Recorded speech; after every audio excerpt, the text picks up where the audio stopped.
Alléluia. Soyez les bienvenus, très chers auditeurs et auditrices, à notre Nawezi Podcast, diffusé spécialement chez Jesus First.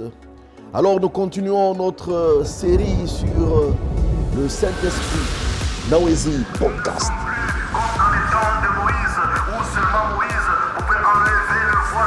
Jésus-Christ qui est en toi te donne cette lumière, te donne cette force. Les gens peuvent dire, mais tu traverses des temps difficiles, comment tu peux chanter? Tu restes focus, tu restes concentré, c'est que tu as un plan, tu as une terre promise. La vengeance est à l'Éternel, ce n'est pas à toi de te venger. Ne te laisse pas impressionner par les situations que tu vois. Ce n'est pas le temps de se lamenter. C'est un temps où l'Église doit rentrer dans le combat. Nous avons déjà vu qui est le Saint-Esprit. Alors aujourd'hui, nous allons aborder un autre sous-thème. Comment le Saint-Esprit veut se révéler dans nos vies.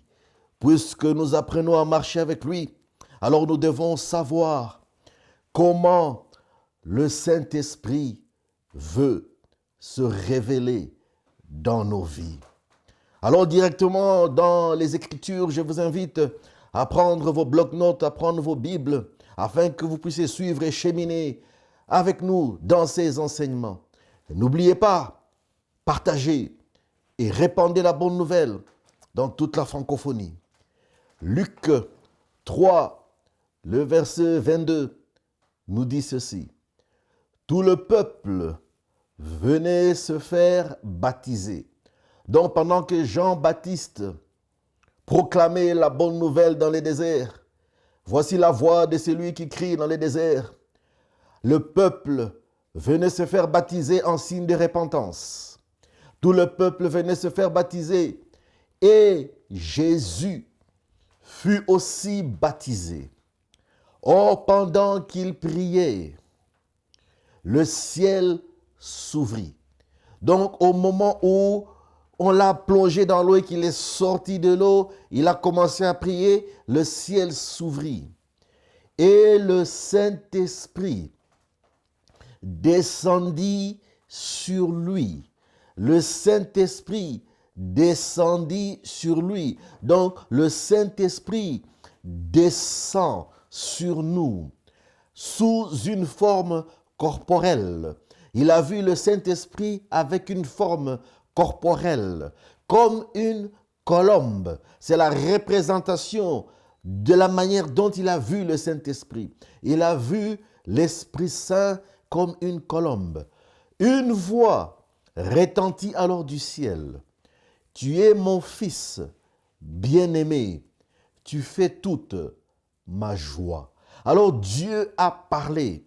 Après que le Saint-Esprit soit descendu sous la forme d'une colombe, alors Dieu lui-même, vous voyez la collaboration entre le Père, le Fils et le Saint-Esprit. Le Fils est baptisé, le Fils prie, le ciel s'ouvre, l'Esprit Saint descend sous forme d'une colombe, le Père parle, la puissance même de la Trinité. Matthieu 3, le verset 16, nous dit « Aussitôt après avoir été baptisé, Jésus sortit de l'eau. Alors le ciel s'ouvrit pour lui. » Donc le ciel est ouvert pour lui. Il faut que le ciel s'ouvre pour toi, afin que l'Esprit de Dieu descende. Le ciel s'est ouvert pour lui. Et il vit, donc il a vu l'Esprit de Dieu descendre sous la forme d'une colombe et venir sur lui. Une voix venant du ciel déclara, « Celui-ci est mon fils bien-aimé, c'est lui qui fait toute ma joie, toute la joie du Père, toute la joie de Dieu, le Créateur, se trouve dans le Fils. » Alors le Saint-Esprit de Dieu est descendu pour équiper le Fils, afin que cette joie soit complète et parfaite. Alors nous allons voir comment le Maître a prié lui-même sur ses disciples. Dans le livre de Jean, au chapitre 20, le verset 22, Jésus-Christ, après sa résurrection, il veut se séparer de ses disciples. Jésus leur dit de nouveau, que la paix soit avec vous. Ça veut dire shalom. Shalom signifie simplement que vous puissiez recevoir tout ce dont vous avez besoin pour votre vie sur la terre. Alors il dit, recevez cette paix qu'on appelle shalom. Tout comme le Père m'a envoyé. Donc le Père m'a envoyé en mission sur la terre. Moi aussi, investi de l'autorité du Père, je vous envoie. Moi aussi, je vous envoie. Après ces paroles, il souffla sur eux et leur dit, recevez le Saint-Esprit. N'est-ce pas qu'il venait de recevoir lui-même l'Esprit sous forme d'une colombe? Maintenant, il transmet, il communique ce Saint-Esprit sur les apôtres, sur ses disciples. Ceux à qui, puisque vous avez reçu le Saint-Esprit, ceux à qui vous pardonnerez les péchés, ils leur seront pardonnés. Ceux à qui vous retiendrez, ils leur seront retenus. Donc, l'Esprit vous dote d'un pouvoir. L'Esprit te dote d'une capacité. L'Esprit nous dote d'une autorité. Ça veut dire nous avons l'autorité de pardonner. Pardonner à ceux qui nous font du mal. Pardonner à ceux qui nous critiquent. Pardonner à ceux qui nous calomnient. Pardonner à ceux qui nous méprisent. Pardonner à ceux qui nous moquent de nous. Quand nous implorons le pardon, Dieu dans le ciel entend et il leur pardonne. C'est une puissance que Dieu a dotée simplement à ses enfants. Pour opérer dans cette dimension, une seule chose, un seul mystère. Ouvrir ton cœur, recevoir le Seigneur Jésus-Christ comme le seul Seigneur et Sauveur de ta vie. Quand tu le fais en toute sincérité, tu nais dans la famille royale. L'Esprit de Dieu vient sur toi. Tu commences à opérer dans la joie du Père. Alors, la promesse divine que Dieu fait dans le livre des Actes des Apôtres, le chapitre 1, le verset 4 à 5. Or, un jour qu'il prenait un repas avec eux. Donc ça, c'était après sa résurrection. Il est apparu, la Bible dit, pendant 40 jours à ses disciples. Il a parlé avec eux. Il leur a révélé des mystères, les secrets du royaume. Alors il dit qu'il prenait un repas avec eux. Il leur donna une recommandation. Il a formulé une recommandation de ne pas quitter Jérusalem, de ne pas quitter l'endroit où ils étaient, de ne pas quitter l'église, de ne pas quitter le lieu de leur bénédiction, de ne pas quitter l'endroit où ils doivent recevoir leur miracle, de ne pas quitter Jérusalem, mais d'y attendre que son Père. Donc vous voyez que la Trinité opère toujours ensemble, le Père, le Fils et l'Esprit, que son Père leur accorde le don. Donc c'est un don. Recevoir l'Esprit, c'est un don. On ne le mérite pas. Un don est gratuit. Donc Dieu te le donne. L'Esprit, c'est un don. Tu le reçois lorsque tu ouvres ton cœur, comme je l'ai dit tantôt. Quand tu acceptes Jésus, la marque du sang de Jésus est visible sur toi. En ce moment-là, l'Esprit de Dieu vient sur toi comme un don qu'il leur avait promis.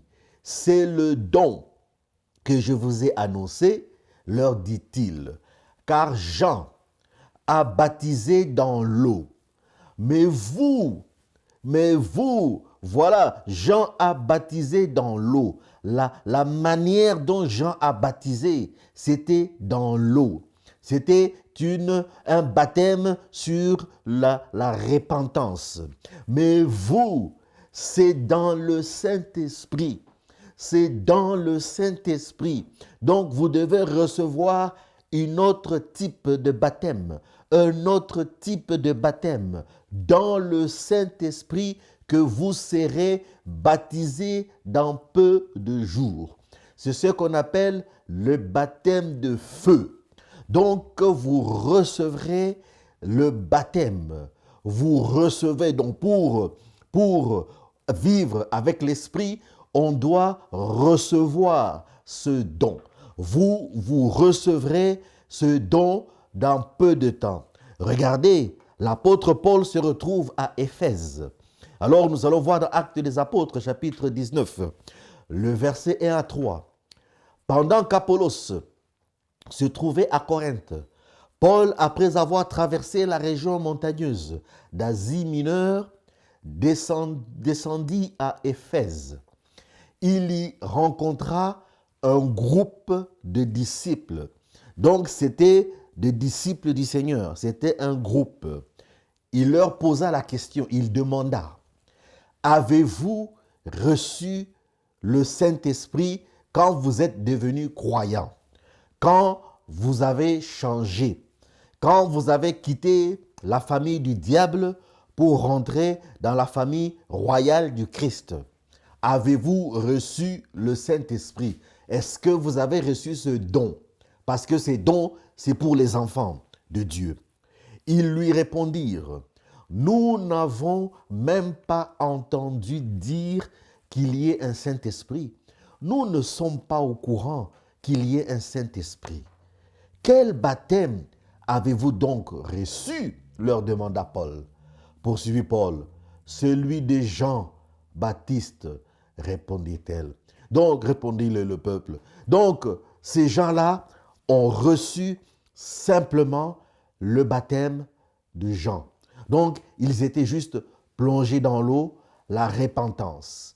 Mais ils n'ont pas reçu le deuxième baptême, le baptême de feu, dont le Seigneur Jésus-Christ parlait à ses disciples d'attendre à Jérusalem, car ils seront baptisés de feu. C'est une autre dimension de la relation, de la communion avec le Saint-Esprit. Alors Pierre arrive chez Corneille, dans Actes des Apôtres 10, le verset 44 à 45. Alors que Pierre prononçait ces mots, l'Esprit Saint descendit. Pierre était en train d'annoncer la bonne nouvelle dans la maison d'un Romain qui s'appelait Corneille. Soudain, l'Esprit descendit sur eux, tous ceux qui écoutaient la parole. Donc, il faut être de ceux qui écoutent la parole. Écoutez la parole. Vous devez écouter la parole dans la maison, à Jérusalem, dans l'église. C'est pour ça que nous avons des églises locales. Les croyants juifs qui étaient venus avec Pierre furent très étonnés de voir que l'Esprit Saint était aussi donné aux non-juifs. Je vous ai dit que c'est un don. C'est Dieu qui le donne. Il le donne à ceux qui croient. Donc si tu crois et tu manifestes la soif, le Seigneur te le donne. Il donne le Saint-Esprit. Tu ne peux pas fabriquer le Saint-Esprit. Tu ne peux pas manipuler le Saint-Esprit. Tu ne peux pas improviser le Saint-Esprit. C'est un don que Dieu donne à ses enfants. C'est un équipement que Dieu donne à son Église. Et répandit sur eux. L'Esprit Saint était aussi donné aux non-juifs et répandit sur eux. C'est ça l'Esprit. L'Esprit de Dieu, il se donne. C'est Dieu le Père qui le donne à la demande du Fils. Lorsque vous ouvrez votre cœur, vous recevez le Seigneur Jésus-Christ comme Seigneur et Sauveur de votre vie. Vous avez accès, vous avez droit à recevoir le Saint-Esprit. En conclusion, Actes des Apôtres, chapitre 2, le verset 1 à 4.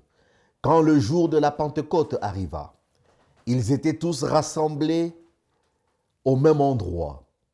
Tout à coup, un grand bruit survint du ciel. C'était comme si un violent coup de vent s'abattait sur eux, remplissait toute la maison où ils se trouvaient assis. Au même moment, ils virent apparaître des sortes de langues qui ressemblaient à des flammèches, donc des flammes de feu. Elles se séparèrent et allèrent se poser sur la tête de chacun d'eux, sur la tête de chacun d'eux. Même pendant que tu entends ce message, que l'Esprit descende sur toi comme une flamme de feu et vienne se poser sur ta tête. Aussitôt, ils furent tous remplis du Saint-Esprit et commencèrent à parler des différentes langues. Chacun s'exprima comme le Saint-Esprit lui donnait de le faire. Le Saint-Esprit, c'est un don. Tu te dis, je voudrais recevoir ces dons. Ouvre ton cœur. Accepte le Seigneur Jésus-Christ comme Seigneur et Sauveur. Reçois-le et demande au Père ce don. Au nom de Jésus, tu vas le recevoir. Ma prière, c'est qu'en écoutant ces capsules, que l'Esprit de Dieu se manifeste dans vos vies. Je vous aime beaucoup, mes amis. Soyez bénis et nous nous retrouvons à notre prochaine émission concernant le Saint-Esprit. Partagez!